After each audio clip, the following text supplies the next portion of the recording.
I'm CK. Today we've got another one from Thonk Synth, Thonk's new line of in-house designed and built modules. Today we've got their t05 TAT. That TAT stands for Thonk attenuator. It's basically a volume control for the input signals. It's passive, so there's no power coming into it. And no op amps or anything like that. It's simply using a potentiometer and dialing the input signal down or up to control the output levels. It also has a jumper on the back that's for linear response or logarithmic response, which is nice. I always would prefer those to be switches on the front instead of jumpers. Sorry, I lost my train of thought there for a second.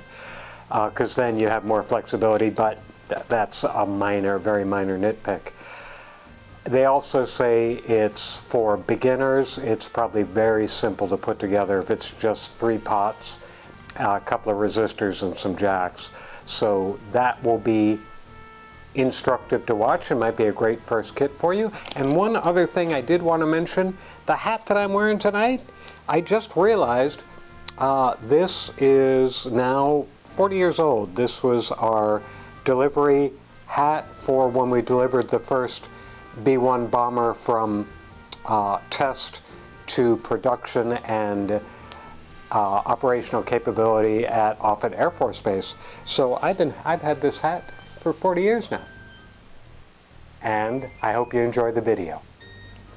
The packaging, a paper bag, which is great because it's easy to recycle. And it's got a build document that you can link to. Probably won't need this, or I won't need it.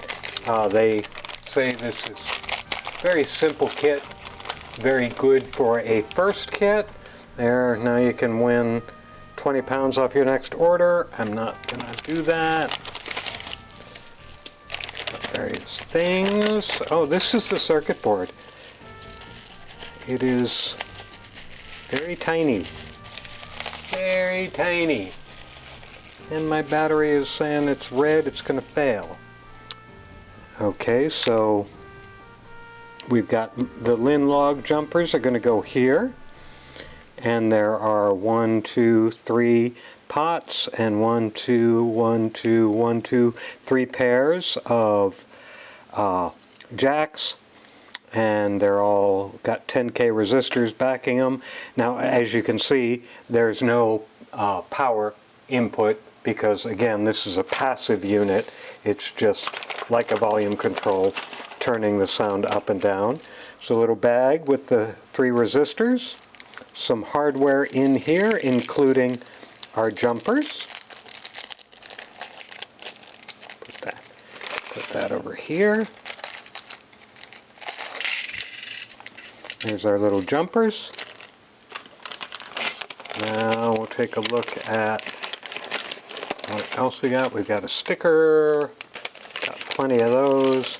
Here's the front panel, Attenuator, TAT, Thonk attenuator.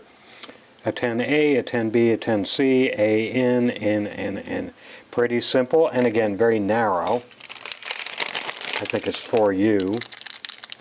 Here are some knobs for the T05, T05.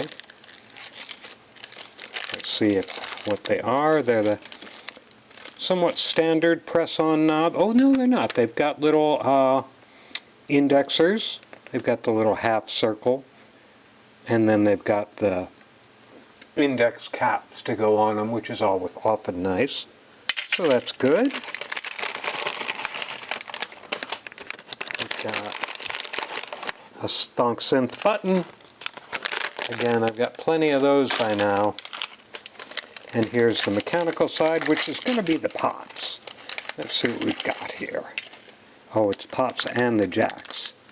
So we've got 3 little pin headers, which will be where we mount the jumpers. And we've got the pots. These pots are all B taper, so they're linear taper, and what these guys are doing is feeding the signal through a resistor if you set the jumper to log, and that makes the pot, it creates a little voltage divider, and it makes the pot act like it's logarithmic. You'll see that in guitar tone or volume switch or knobs sometimes, depending on how people want their response to be. So that's pretty straightforward.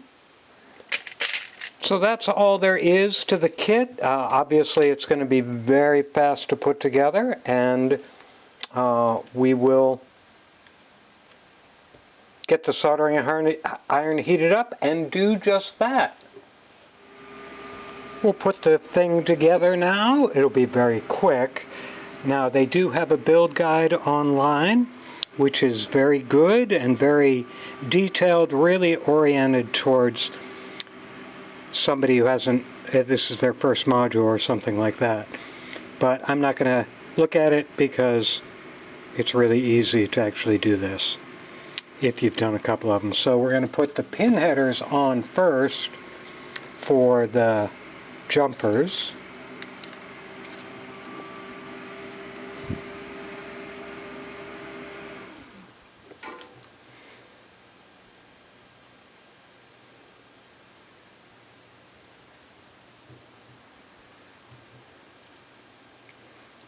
Let me make sure they're all perpendicular, and they are.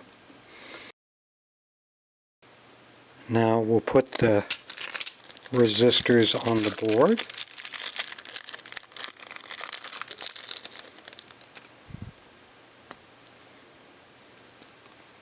Resistors are of course not polarized, so we can put them on any which way. I personally like to have the color bands all facing the same way. I generally have the high order band going up or to the left, depending on the orientation of the board. You don't have to do that. I just find if I ever have to go back in and troubleshoot, knowing they're all going the same direction helps me remember what, or I'm sorry, not remember, helps me read values better. So if I've made a value mistake, I'll see it pretty quickly. Now we'll do the front panel components. And all the potentiometers are the same value, so they go in the same, I mean, it doesn't matter which position you put them in. They're all 10K, 10,000 ohm. Set them in, and I'm going to set the jacks in. And they would like us to put one flat washer. Where does it say that? It doesn't. I'm ahead of myself. Say one or two. Oh, they want 3 washers on each of the pots to level them up with the front of the board and with the way the jacks, the way the jack height is. We'll take a look at that in a minute or two just to make sure that's actually going to be the right height. We can always pull them back out.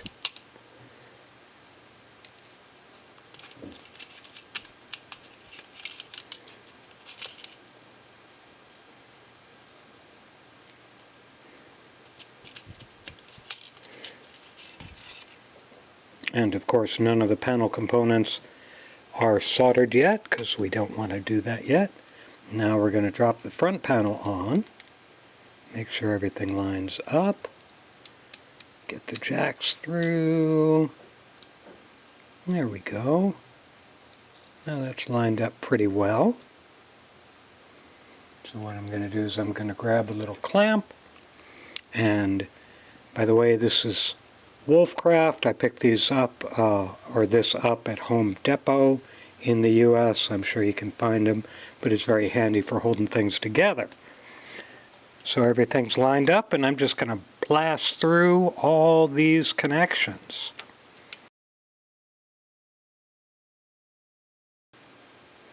Oh, the other thing you can do if you don't have a clamp, now that I've got these jacks soldered here, and you can do it with just one jack if you want, just solder one jack and then screw down its panel nut.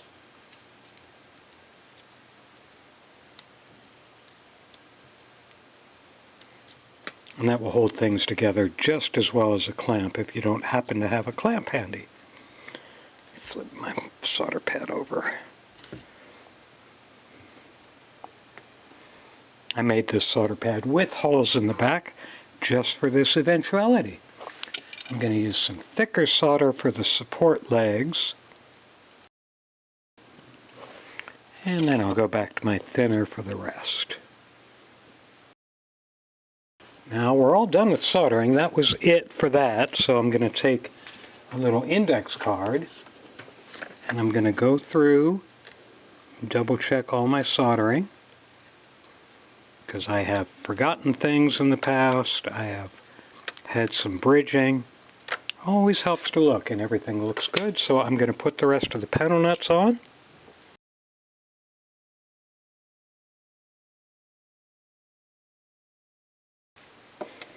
Now we'll put the knobs on, and again they've got a little half circle to match the half circle on the knob.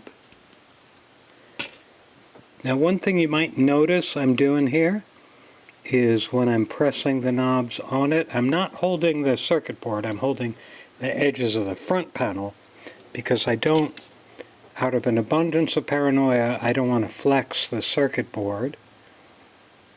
I'd rather flex the front panel, because it doesn't matter if the front panel gets cracked or something. Now I'm going to take them all one direction and hopefully line up the, oops, didn't stick in there, did it? Line up the index marks on these little caps, but I probably won't because I'm usually pretty bad at that. See, that's not lined up with the other one, but I don't care. I'm not that compulsive about that. The next thing I'm going to do, or the final thing I'm going to do, is I'm going to put the jumpers on, and I'm going to set all of these for logarithmic, because I'm probably only going to be using this for audio signals. If you were going to use it for CV, like to soften or reduce an envelope or something like that, you'd probably want to go to linear, but I'm just going to use it for audio, so I'll go to log on that. So that's it. That's the way it looks on the front, the side, the back with all the jumpers in log mode, other side with the resistors, top and bottom. As you can see, no power connection because we don't need it, because there's no point. So I'm going to do a little demo here in a second, but I want to set up for it. Hold on one. I'm not going to put this in the rack to test it. I'm just going to test it with my iPad streaming a song. So let's see, what does it sound like without the attenuator in?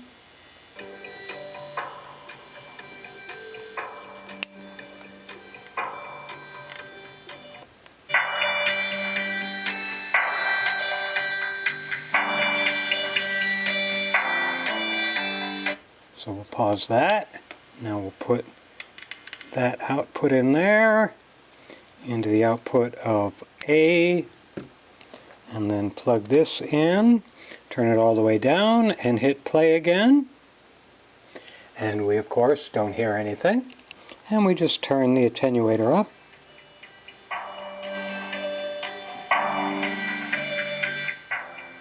Works like you'd expect a volume control to work. Now, we can flop this around. So this is, again, this is logarithmic, which is closer to human hearing. And you can see how it works. Now, I'm going to flip it over to linear, just so we can see the difference in movement.